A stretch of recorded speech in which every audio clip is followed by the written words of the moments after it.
Hey guys, it's Lychee here. Today I wanted to talk a little bit more about how to study and learn Korean easy/low effort way.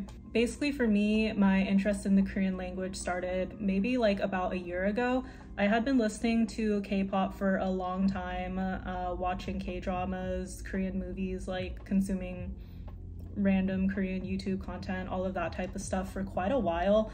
And honestly, it just got to a point for me where I was like, it would be really nice not to have to rely always on translations and just actually sit down and try to learn more and understand what people are saying in Korean. So that's where I started and where my interest began. But at the same time, I was like not really ready to commit to fully studying Korean. Like I looked it up on YouTube briefly and I remember seeing at that time, it was like, hey, buy these courses, make sure you get these textbooks, try these podcasts, do this like website course. It was honestly like a lot of effort, and a lot of other people who talked about how to study Korean made it seem like extremely difficult and time intensive. And I want to be clear that like, yes, if you want to fully immerse yourself, if you do want to learn it to that degree, I would say there is definitely like structured courses that would probably work well for you, but it requires like time and energy investment. For me personally, and I'm guessing for a lot of other people, it's like you go to work or school or have other things to do and just don't really have the time or energy. So at least for this video, I wanted to share some relatively simple ways if you're like a complete beginner to at least pick up a little bit of Korean, because doing a little bit is essentially better than doing nothing. So because of that, I have two tools that I want to share with you guys that I'm not sure that everyone already knows about. One would be Duolingo. I think the Duolingo Korean course is relatively controversial. A lot of people say things like, you know, it doesn't really teach grammar rules, it's awkward phrasing, stuff like that. For me, I think that I did it pretty consistently for a couple of months. Today I'm like way more spotty and on and off with it. But when I was very consistent about it, I found that keeping up the streak, doing the leaderboards, doing the challenges and stuff was pretty motivating. I feel like you do like learn a lot of basic vocab words, and because it's Duolingo, the format like helps you drill those words and phrases in more. And the listening practice is not ideal because it's like mostly machine generated voices. I think they tried to make it do some like different speeds and voices and stuff, but obviously it's not as good as like listening to actual people talk.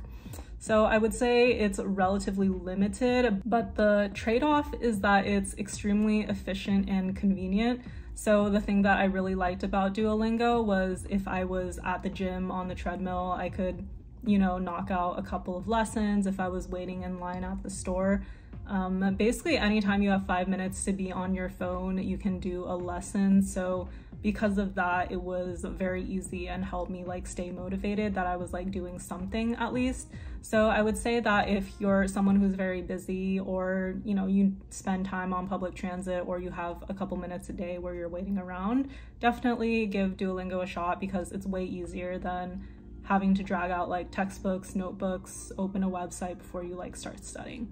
So I would recommend Duolingo for that. The second thing I want to talk about, so I use Google Chrome on my computer when I watch like YouTube, Netflix, random stuff. If you guys also use Google Chrome, there is a extension which is called Language Reactor. I think this extension is really good. I can talk about using it for Korean specifically. I feel like the translations and stuff are like machine generated, so they might not be 100% accurate. But again, it is like better than nothing. Basically, the way that it works is there's like a side panel, and in the side panel, there is like the dialogue lines that are in Korean. And at the bottom, they time together like the phonetic translation, the Hangeul, and also the English translation. So basically like this really helps with matching the words to the sounds in your ears. I would say obviously watching Netflix like this takes way more concentration than just randomly watching Netflix with English subtitles and stuff. But at the same time, it's like, to me, it's better than doing nothing. I will say there's also times that I get kind of like annoyed or unmotivated and I just turn off the language reactor thing completely and just watch it with English subtitles, but I think any time that you're doing a little bit is better than doing nothing at all. Another feature that I want to talk about for this is you can kind of hover over certain phrases and things and it will give you like an additional definition. I think you can also like star certain phrases or sentences if you want to look them up later, but personally I haven't like taken advantage of that feature too much, so can't really comment on how to use that really effectively.